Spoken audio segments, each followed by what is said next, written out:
Alright, I got your fender set back up here because I'll show you what I'm fixing to build on these front strut towers.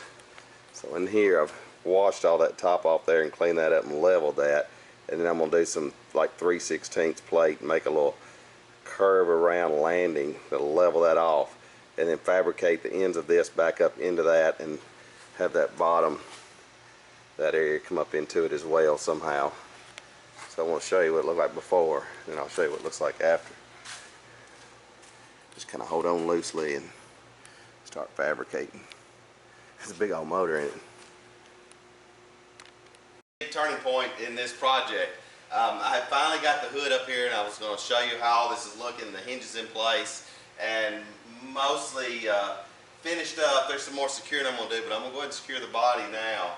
That way if I have to do any more moving I can. But indexing these hinges, I mean, they are just to the 1/2 millimeter of location, and it was so hard coming up with that number because I have to build the outer shell and locate it over this without any supports in it. So I'm having to build all the framing and jigging to hover the 70 Charger over top of it, and then get those numbers and anchoring it, and it's just been a lot.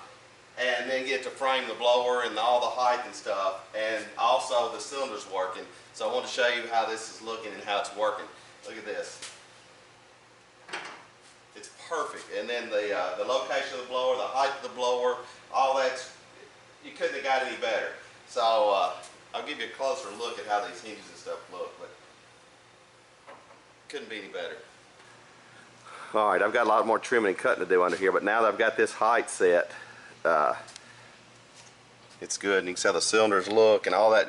It's going to look factory when it's done, and all that hinge right there is totally handmade and made it out of the channel we used out of the bolster. We cut the lip off. And here's all this one, and still going to do a little more supporting and boxing all that in. And your strut towers, how they look now,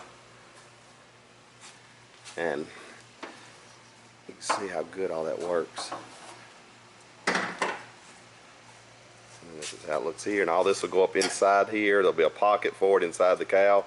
That's as close as it's the only place I had, and been a lot of engineering and figuring out how to make that happen, and they really look nice. They're serviceable, adjustable. The hood will move back and forth. The blower location is just perfect. I'm pretty stoked with that. Fix to come in here and start building in these corners here, these posts, and start taking the sport bars out. So we are on the roll here.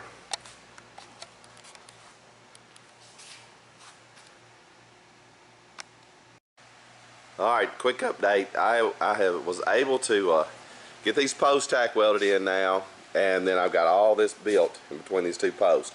So there's a plate on the outside and a plate on the inside of 16 gauge made into a post inside that, and both welded solid with a drain hole at the bottom. And all the supports are out, and all the doors and windows are right on the money.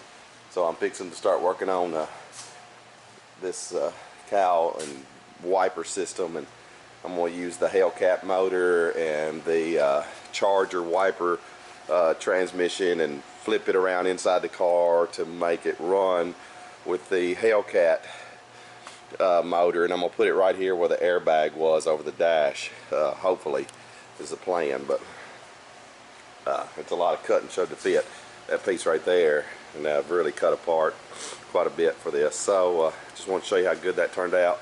Extremely solid. Now this whole post is connected with a post inside of it, and all welded to that 4-inch 3/8 beam, which is connected all back to there. So there's a frame all the way inside there that will be in behind the sheet metal. So far so good.